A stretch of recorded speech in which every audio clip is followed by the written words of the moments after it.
Muy buenas noches, estimados estudiantes. Hoy la sesión será asincrónica. Agradezco la comprensión.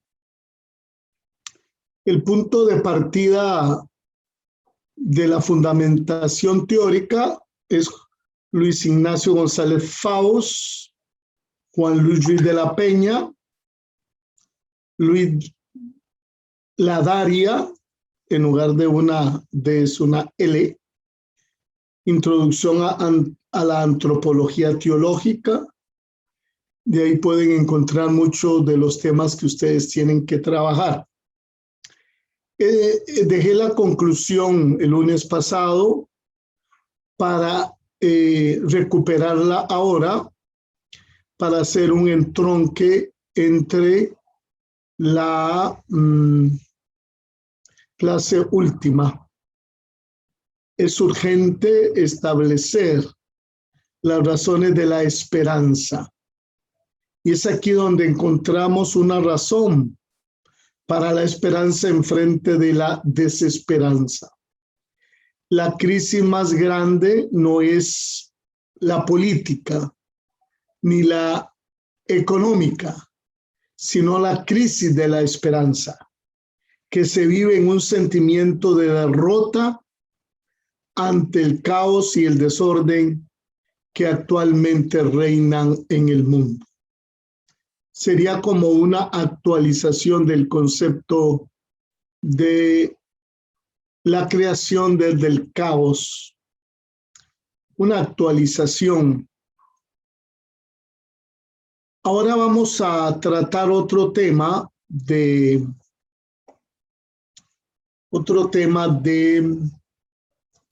el programa, que es la creación en el Nuevo Testamento. En los evangelios sinópticos se habla ya no tanto de la creación, sino de la nueva creación. Recuerda que el punto de encuentro es del segundo libro de los Macabeos, el capítulo 7, que ya nos introducía hacia la nueva creación, donde en Cristo todas las cosas van a ser recapituladas, podemos decir recreadas, y donde en Él todo encuentra un nuevo sentido.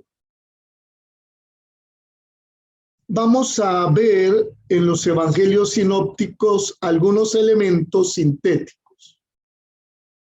Lo primero que tendríamos que decir en los evangelios sinópticos es que se revela el Padre como un don sobre el mundo, que es importante recuperar.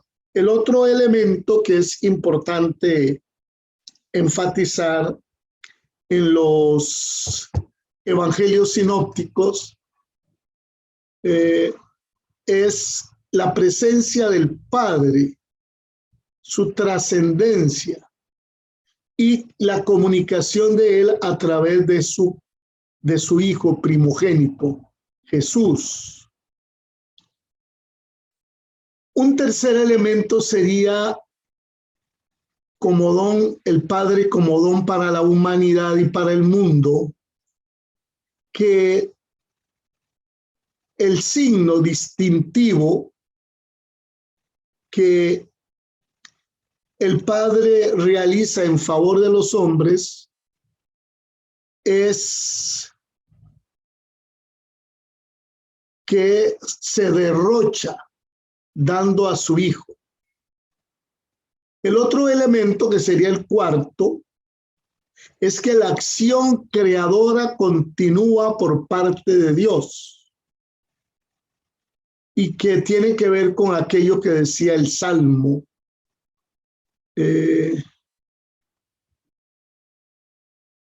Todo ha sido creado en el amor y por el amor. El otro elemento, que sería el quinto elemento, es la entrega de Dios Padre por el hombre.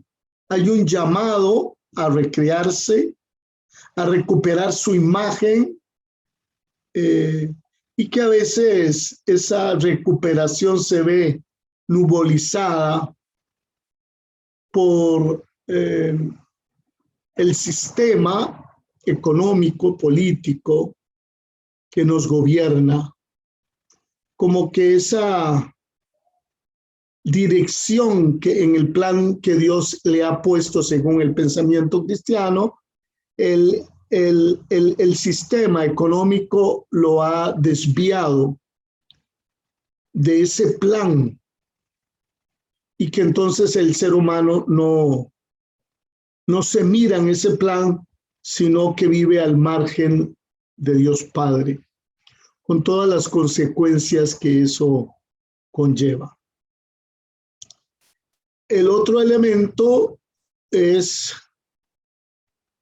Dios siempre está presente ahí en medio de la condición del ser humano, está ahí actuante, y especialmente a que haga buen uso del libre albedrío. Y el elemento tal vez sintético de la recreación es que el Padre es un Padre común a toda la humanidad. Entonces aquí viene el concepto de fraternidad, que está muy bien expresado en Fratelli Tutti, ya que, como dije en otro momento, algunos autores piensan que se ha trabajado mucho el concepto de igualdad y de libertad. Y en esta historia, en este momento de la historia, es bueno que el ser humano recuerde que forma parte de una humanidad. Aquí ese concepto de la recreación está planteado desde la fraternidad en Fratelli Tutti.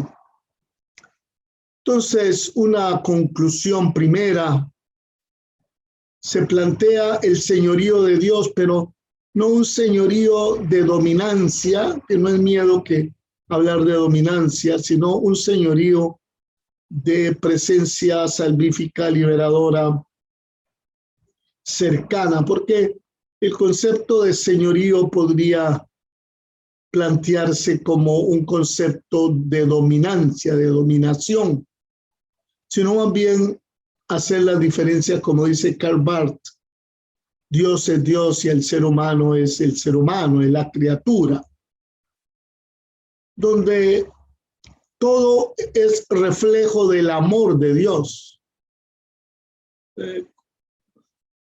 Es por eso que estamos llamados, y no solo en el ámbito litúrgico, a tener ese encuentro con Dios en el uso de la libertad. Demos un paso más en el concepto de creación en el Nuevo Testamento. Ahora ubiquemos algunos pensamientos en San Pablo. Pablo tiene, digamos, al ser un judío experto en el Antiguo Testamento, Pablo lo utiliza una y otra vez, o por lo menos la literatura paulina, el afirmar dos elementos que ya habíamos anotado. Es afirmar que la creación viene del caos ex nihilo y que la palabra tiene poder creador. Ya eso lo habíamos comentado, y es un elemento propio de la literatura paulina.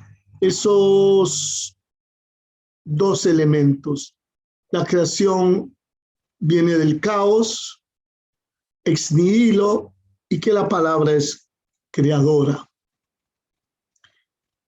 Sobresale en esa correlación con el Antiguo Testamento, 2 Corintios 4, en la que ya no se plantea lo del Génesis 1 solamente de plantear las tinieblas, el caos, el desorden, sino más bien el énfasis que Dios es el que produce la luz en las tinieblas.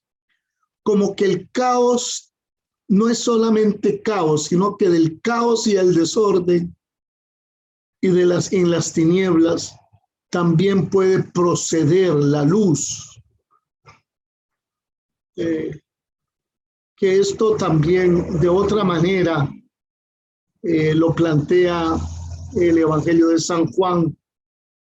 Esa nueva creación es Cristo, porque es la luz que irradia a toda la humanidad en medio de las tinieblas, de un mundo que es caótico y desordenado, porque ha perdido el plan de Dios, pero que se puede recuperar. A mí esta idea me parece muy interesante, que en el caos y en el desorden, y desde el caos y desde el desorden, puede aparecer la luz. Entonces, un pensamiento paulino, podríamos decir que Dios es quien ilumina el corazón del creyente. Ahí es donde se produce la nueva creación. Entonces, esa recreación es un acto permanente y constante. No es solamente un Dios que salva o que libera, sino un Dios que recrea toda la obra creada.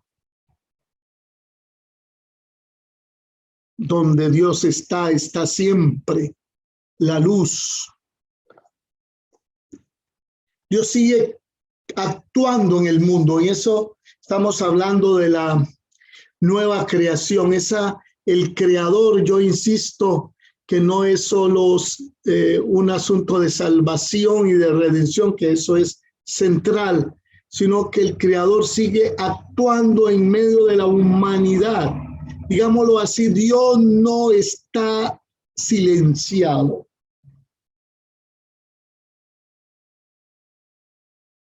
Uno tiene que plantear que esa presencia de Dios en el mundo no es como lo plantea el panteísmo, que la naturaleza contiene todo, sino es diferente. En Dios está todo. Eso es un rechazo paulino al panteísmo, muy propio de cierta filosofía, más bien, y en la actualidad también, una nueva forma de panteísmo en el siglo XXI. Nosotros los cristianos y la antropología cristiana tendríamos que afirmar que en Dios está todo. Para San Pablo, la acción creadora consiste en que Dios, planificado en la recreación, por eso salva. Salva porque lleva al extremo la recreación, una nueva creación, donde todas las cosas se miran en él. Es importante plantear entonces que si todo está contenido en Dios, Romano 1:18, es que a Dios lo podemos conocer porque Él se ha manifestado, que es un elemento muy importante en la relación criatura-creador. Porque Dios se ha manifestado es que podemos decir que en la creación, y desde luego, hay la huella del Creador. Y que a Dios lo podemos conocer por medio de la razón. Eso está así, es una afirmación. pero también se ha dado a conocer a través de sus obras. Tenemos que recordar las 5 vías del conocimiento de Dios de Santo Tomás. Y podemos llegar al conocimiento de Dios por un acto gratuito de Dios. O sea, Dios se da a conocer como un acto de amor. Para Romanos 8, 20, 23, la creación ha estado en un estado de desorden a causa del pecado. Por eso dice la palabra: la creación entera gime y sufre dolores de parto.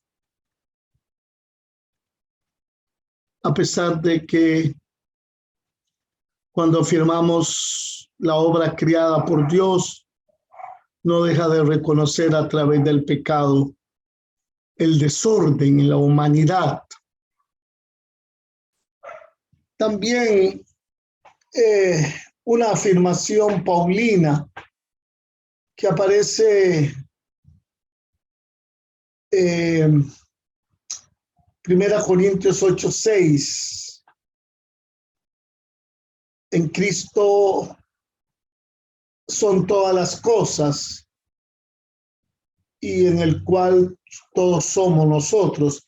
Por eso es la relación aquella que hablábamos de que en el pensamiento hebraico no hay la conciencia individual como hoy, que lleva al narcisismo, sino que en Cristo nosotros nos podemos mirar.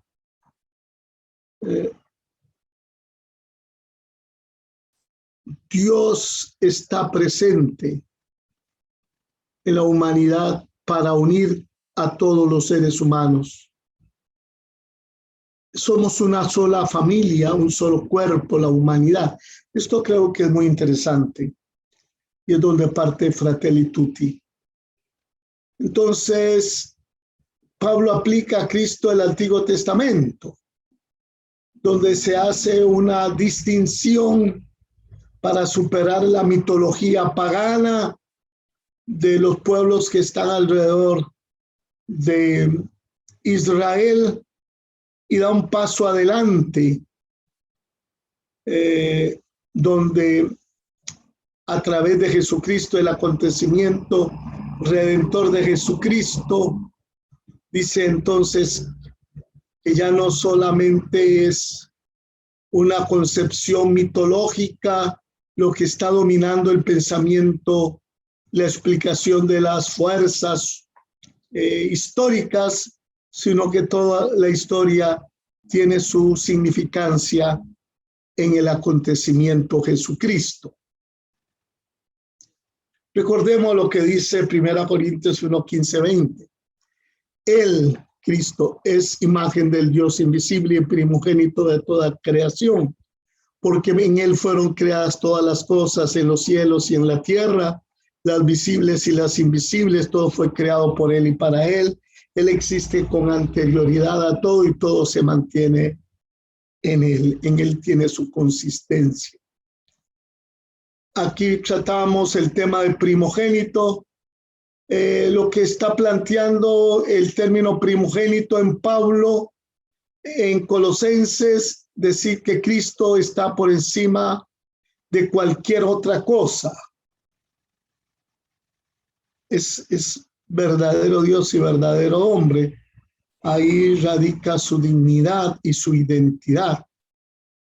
El versículo 16, al afirmar que por él fueron creadas todas las cosas, designa la cohesión de la verdad de Cristo.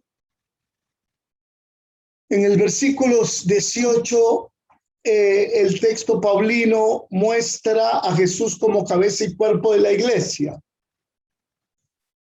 Es aquí donde tenemos unas consecuencias gigantescas para la obra evangelizadora en el presente de la historia, donde el ser humano plantea a Cristo como cabeza Y si Cristo es la cabeza, nosotros no lo podemos mirar solamente como entes individualizados, sino pertenecientes a un cuerpo.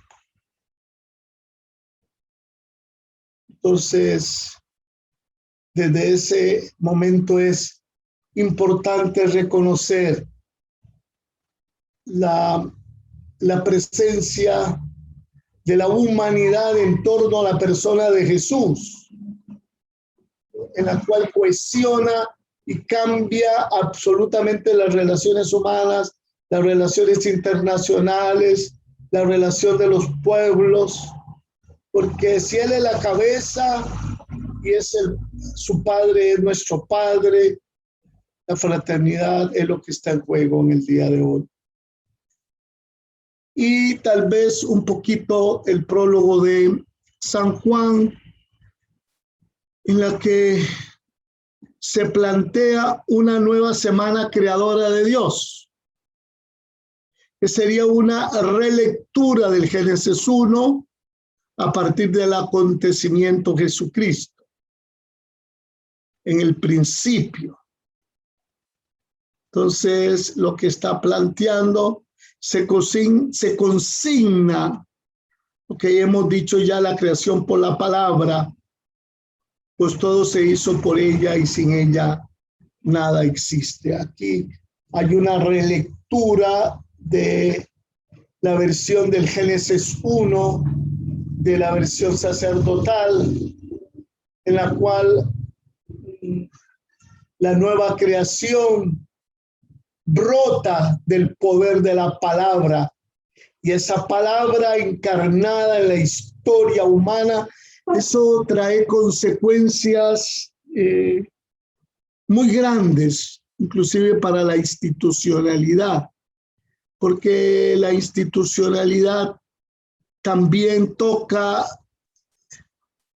o es tocada por el misterio de la encarnación. Una institucionalidad que no es romperla, pero tiene que ser al estilo de Jesús, al estilo del misterio de la encarnación. Eso cuestiona también la historia de la iglesia. En el prólogo, entonces, San Juan nos presenta un ser preexistente de la creación. Tenemos que decir que la primera vez, y en San Juan viene aquí la afirmación de la preexistencia de Jesús, mediador de la creación, y ha sido enviado para dar vida, para revelar el plan de Dios, que es dar la vida. En eso podríamos decir que consiste la nueva creación. Por eso el acto creador es constante, porque es un derroche de vida, derroche de libertad, derroche de comunitariedad, derroche de hermandad, derroche de fraternidad, derroche de libertad. En el prólogo se presenta un movimiento que es el misterio de la encarnación. Cuando se dice que el verbo se encarna, baja al mundo, es un movimiento descendente. A veces nosotros queremos elevar a Dios a las alturas, si Dios quiere generar ese movimiento descendente, poner su tienda entre nosotros. Luego, cuando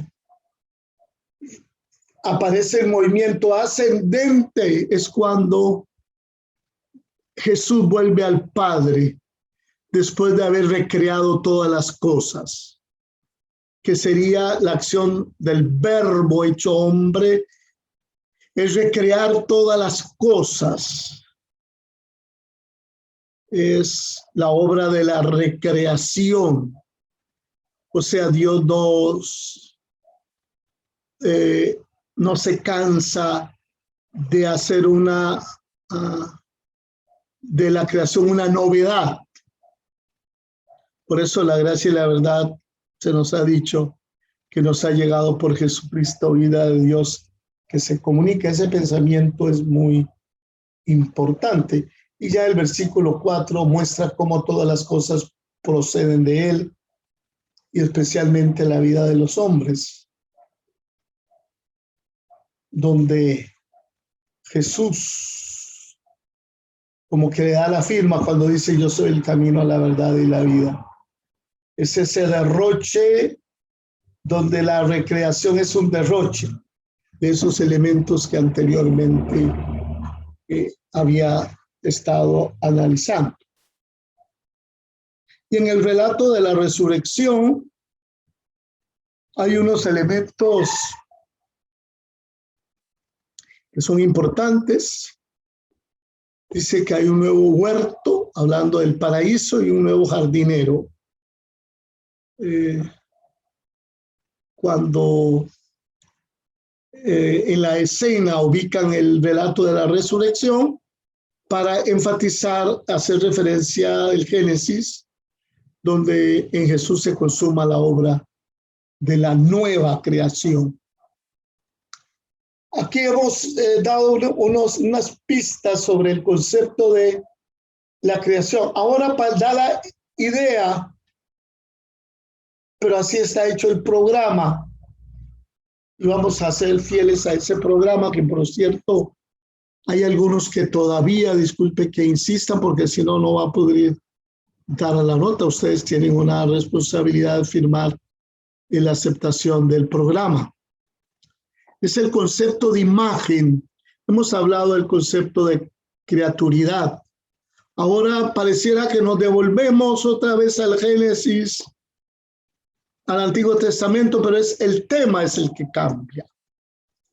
Entonces, como es para descifrar el concepto de criaturidad, espero que ya haya sido aclarado en los diferentes movimientos que hemos tratado en los diferentes libros, tanto en el Antiguo Testamento como en el Nuevo Testamento, con el tema de la recreación como el puente a través de 2 Macabeos 7.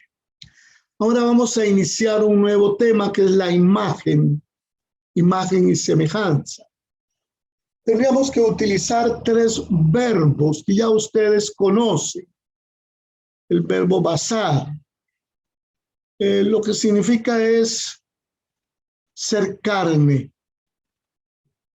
expresión que también expresa la totalidad del hombre entero, según el Salmo 56.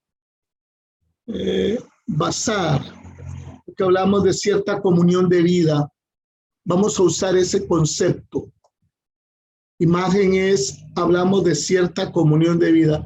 Somos imagen de Dios. Hay una comunión de vida entre Dios y la humanidad y la obra creada, especialmente con el ser humano. Entonces, cuando hablamos nosotros de imagen y semejanza, que hay una comunión de vida, ahí es el concepto central que se recupera en la literatura bíblica. ¿Qué es eso de imagen? Entonces, usando el concepto de basar, es que entramos en una reciprocidad amorosa. Esa es la imagen, donde hay una comunión de vida, donde hay un parentesco, si usted quiere, entre la humanidad y Dios. Hay un parentesco. Cuando hablamos de imagen, entonces estamos hablando de familiaridad, de sangre. Compartimos la misma carne. Eso es importante. Y entonces, cuando se habla de basar, estamos hablando de solidaridad y de comunión. Ciertamente, haciendo referencia a que el ser humano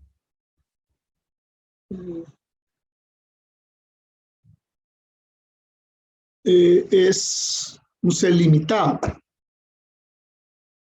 es un ser en fragilidad. pero eso no le obstaculiza para entrar en solidaridad y comunión con el Creador. Eso no. Sí podría decir que está limitado, eso sí, pero estamos limitados, no somos criaturas, según el pensamiento cristiano. Pero eso no nos, la fragilidad no nos obstaculiza para entrar en comunión de vida con el Creador. Otro concepto que ya con Basar, digamos, nos aclara muchísimo el concepto de nos aclara muchísimo el concepto de comunión de vida. Ahora aquí está el otro nefes. Es para decir que no es simplemente lo psicológico o lo individual, sino la esencia. Digamos, Dios transmite su aliento, o sea, comunica su vida. Cuando se habla de imagen es que la vida ha sido comunicada por el Creador. Nos ha dado su aliento de vida. Ese sería otro elemento importante que tenemos que resaltar. Nefes. Es importante también decir que tanto Nefes como Basar es importante hacer ver que son estructuras que hablan de todo el ser humano, del ser humano entero, integral. Dios comunica la vida, entonces generamos una comunión de vida y Dios comunica el aliento al ser humano y entonces somos imagen, porque soplar sobre el aliento de vida en la cara es dar su vida, dar su espíritu, que es el mismo espíritu de Dios. En este mismo elemento, el Ruach, que expresa lo que antes estábamos diciendo, que expresa la vida como un don, que nos transmite el don divino, nos transmite, aquí viene todo el tema de la dignidad del ser humano, porque el Ruach es el Espíritu de Dios que ha sido inhalado por el ser humano. Vamos entonces ya con estas aclaraciones sobre la dignidad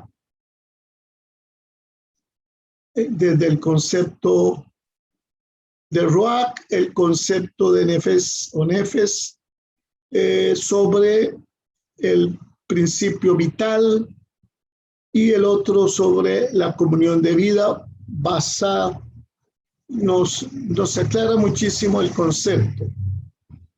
Vamos a ver el concepto de imagen como un fortalecimiento de lo que ya hemos dicho.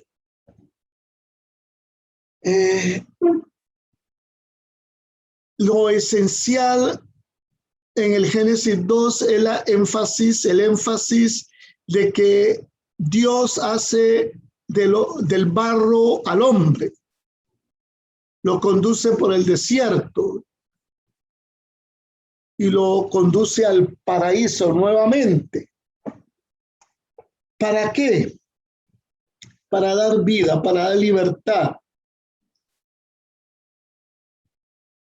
Y al igual que Adán, Israel transgrede esa invitación que le está haciendo Dios, a lo que Dios está llamando es a la vida, a la libertad, a la hermandad, a la fraternidad, al paraíso, pero Israel transgrede todo eso, porque es hecho de barro, hecho de fragilidad. Entonces aquí lo que busca es en la tradición yavista es responder a una pregunta: ¿cuál es el sentido del mal?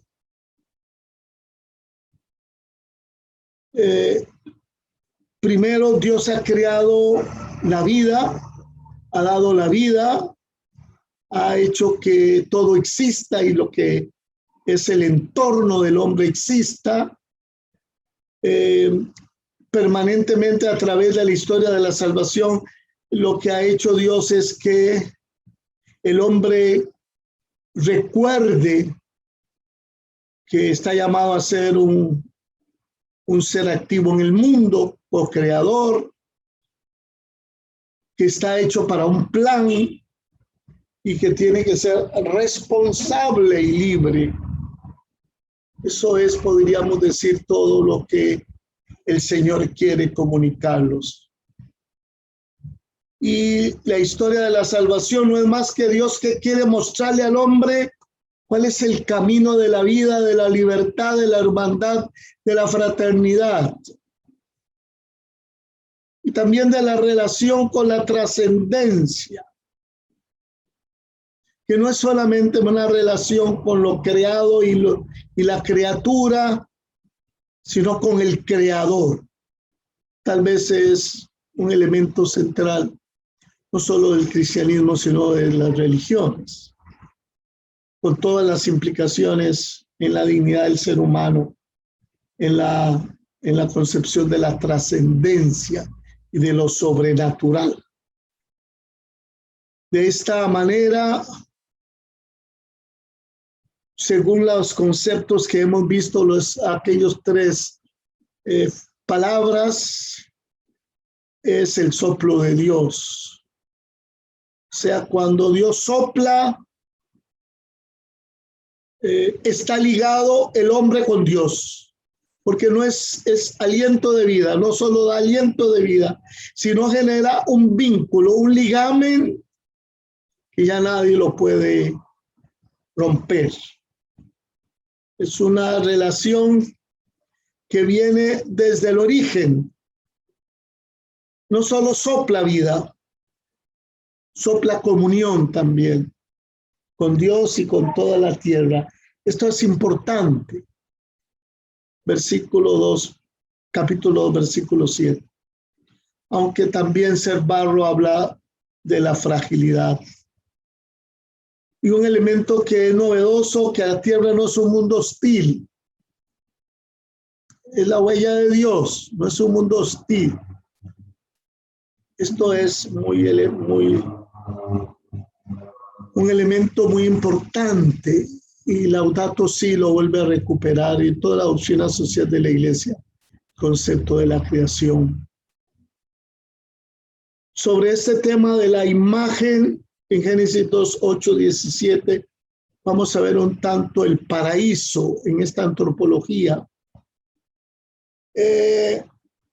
Cuando plantean al hombre en el paraíso, podríamos decir que es un ocio contemplativo.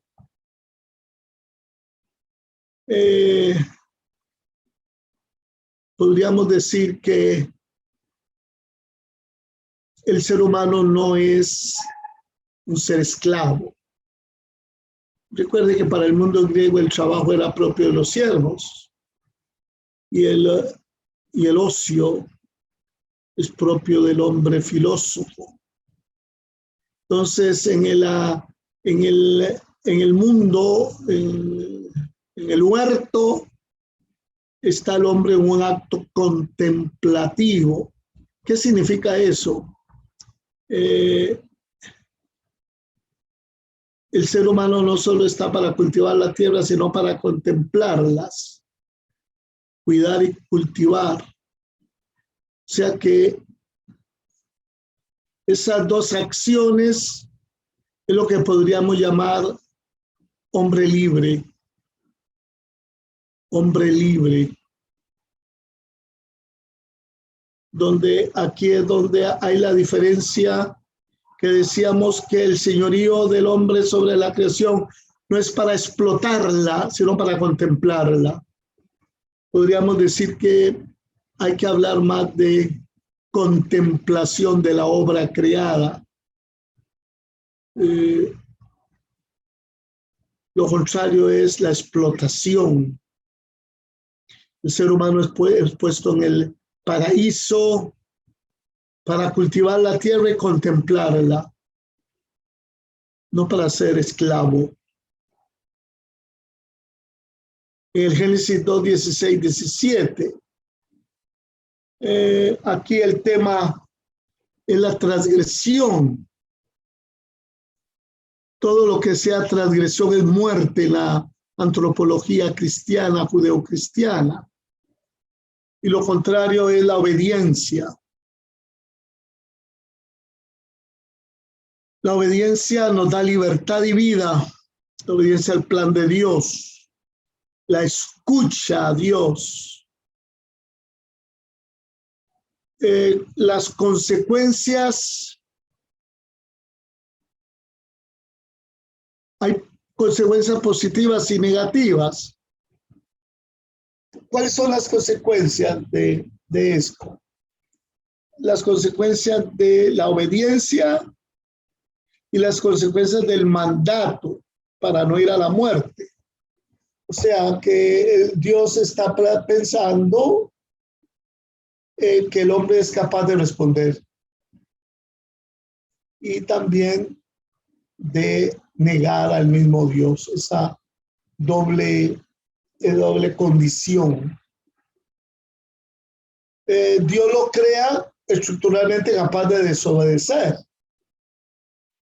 Podemos decir que ahí Dios está arriesgando, pero le da esa oportunidad.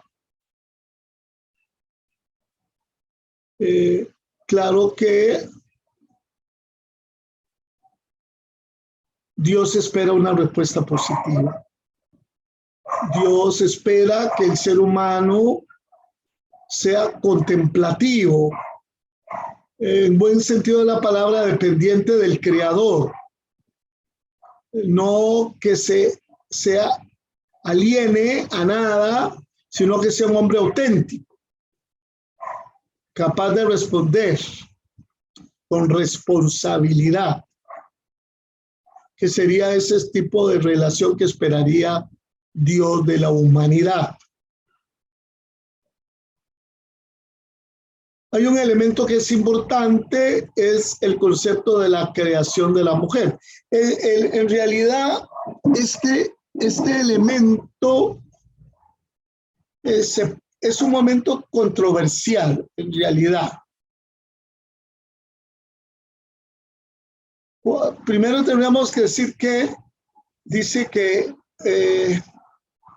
hace que el hombre varón entre en un estado de sueño. Ese estado de sueño es una manera para decir que no es un sujeto activo, sino que la compañía, eso es el elemento central, la compañía es un don divino, complementario. Y es un complemento en el cual Dios lo pensó gratuitamente. Desde luego que en las interpretaciones de la teología, cuando se habla que va sacada del costado, no gusta mucho, hay que leerlo de esa manera. Algunas exégetas mujeres lo ven de otra manera, pero bueno, está escrito de esa manera, pero lo podemos entender desde González Faust y Bonrat, de que el ser humano es un ser complementario y que el otro es un don divino. Eso es importante. Y la otra es un don divino. Y solo en complementariedad encontramos la plenitud. Esto tiene consecuencias, ¿verdad? En la vida cotidiana. La expresión de Adán, esta sí es carne de mi carne, es donde el ser humano tiene que comprometerse a probar al otro, a la otra, como parte de sí. No es simplemente que la otra es una imposición de Dios, es un don de Dios. Y ese concepto de ser una sola carne es la misma comunión que hay entre Dios y la criatura, entre las personas, de una sola carne, son una sola carne. Estamos llamados los seres humanos, no importa el género, a vivir en comunión. Entonces parece ser que la comunión, la comunitariedad, la corporeidad es el camino de la relación con Dios, el hombre y la tierra. Esos elementos son esenciales en la antropología cristiana. Vamos a ver este mismo elemento,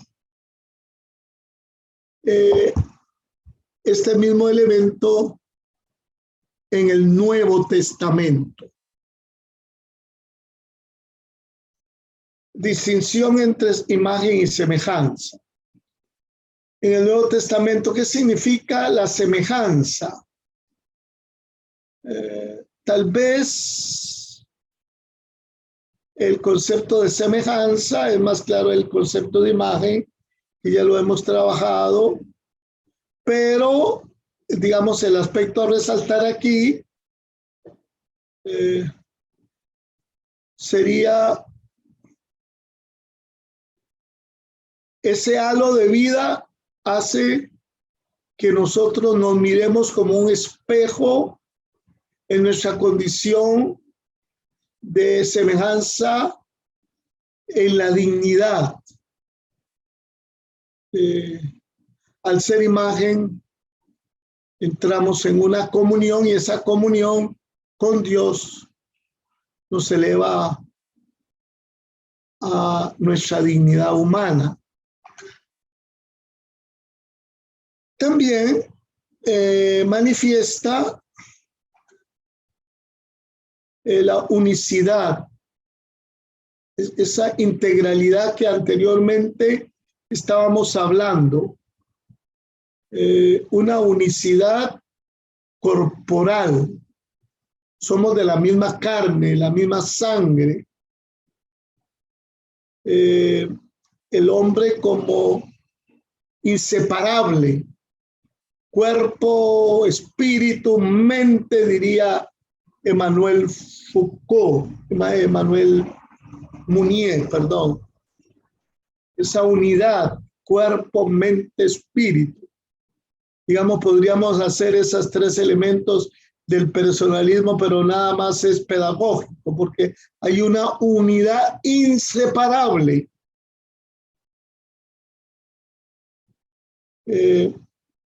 Es muy importante que San Pablo manifiesta un elemento para hablar del pecado, que somos SARS, frágil, débil, caduco.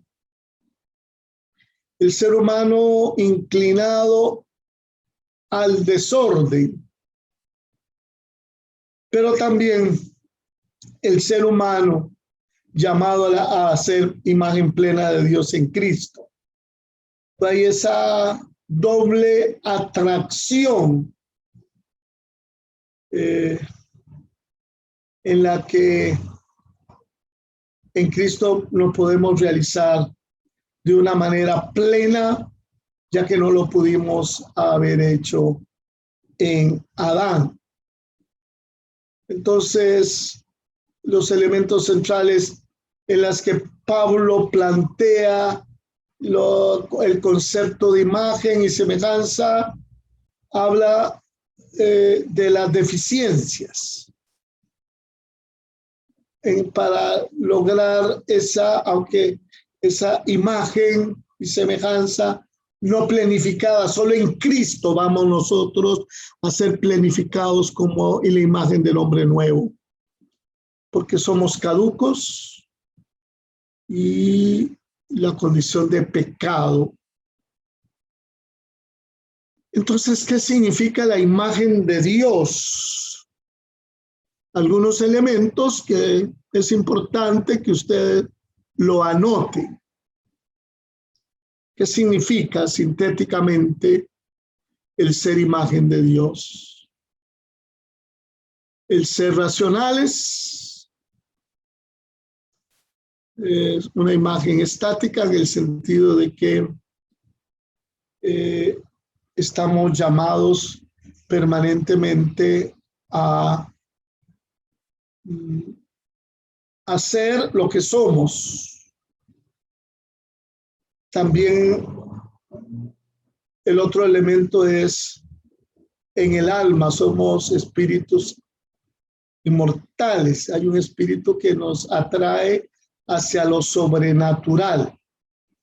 El otro, el concepto de dominio. La imagen de Dios se realiza en el dominio que el hombre ejerce en la creación. Pero es un dominio de cuidado y contemplación. Recuerde el concepto. Que el dominio no es destrucción o hegemonía. Dominio en la literatura bíblica lo que está diciendo es el concepto de cuidado y contemplación, donde somos capaces de descubrir al otro y entrar en relación con el mundo. El otro elemento que tiene que ver con la imagen es que el hombre es un ser llamado a la comunión, que está expresada en la bipolaridad sexual, como parte de la antropología cristiana. Aquí está un elemento que es esencial, esa idea. El hombre está llamado a hacer comunión de personas como el Padre con el Hijo y el Espíritu Santo. Es una apertura constantemente a la otroidad,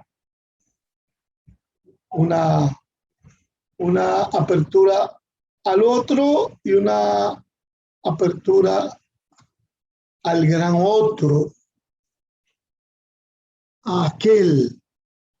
Y en la medida que nos abrimos a aquel, nos abrimos al tú, al otro, que es un elemento central de la imagen.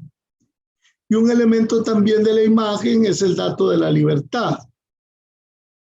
El hombre es imagen porque es libre, porque tiene capacidad de respuesta. Por eso es imagen. Y como tarea, porque es esa semejanza. Tiene capacidad de respuesta. Por tener capacidad de respuesta, es imagen. Porque es libre, es imagen de Dios. Y como tarea, es la semejanza. Hasta que esa racionalidad se convierte en amor, misericordia y benignidad. Esta idea que el hombre es libre está llamado a vivir constantemente atento a no ser esclavo de las conquistas de su libertad. Eso tiene muchas implicaciones. Los que trabajen en el tema de la imagen y semejanza tienen que desarrollar esta idea. El hombre libre está llamado a vivir constantemente atento y no ser esclavos a las conquistas de su libertad. Y el último elemento, el afán de inmortalidad, independientemente de la donación de la gracia, que aparece en el corazón de todo hombre. Somos imagen porque estamos llamados a la inmortalidad. Digamos, nuestra vida no es caduca, nuestra vida trasciende.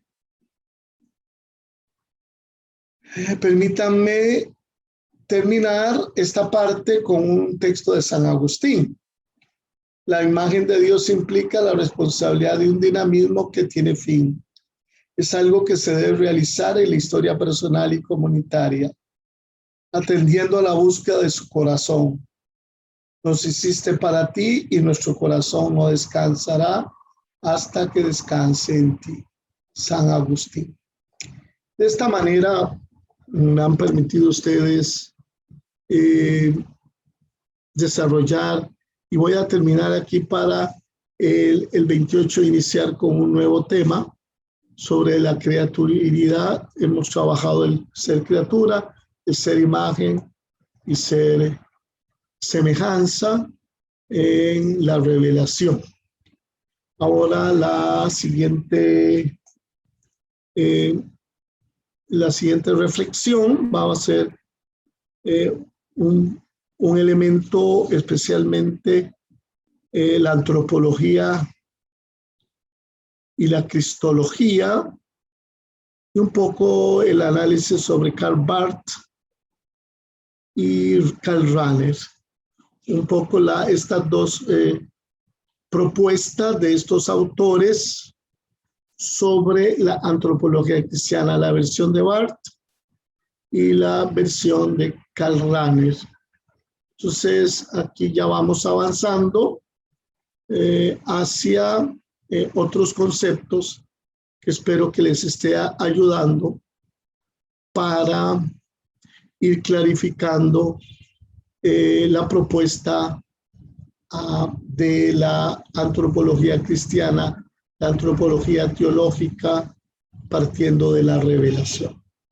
Les deseo muy buenas tardes, muy buenas noches. Les deseo también que ya tienen que haber mandado al correo institucional el primer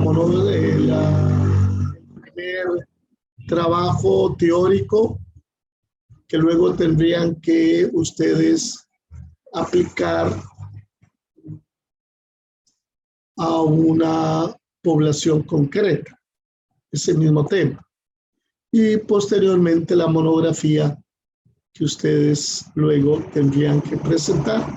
Entonces, a firmar la aceptación del programa, a enviar también, les recuerdo con mucho respeto, los informes después de cada clase, subirlos, tienen que haber 10 al final de la sesión 15. La idea es que no tengamos ninguna dificultad. Trato de no ser permisivo, pero sí de ayudarles para que fluya la responsabilidad que tenemos de presentar los trabajos. Muy buenas tardes, y cualquier duda no tengan, me la pueden llegar a hacer a través del correo institucional, y si no al 8380-3684. Muchas gracias y buen descanso.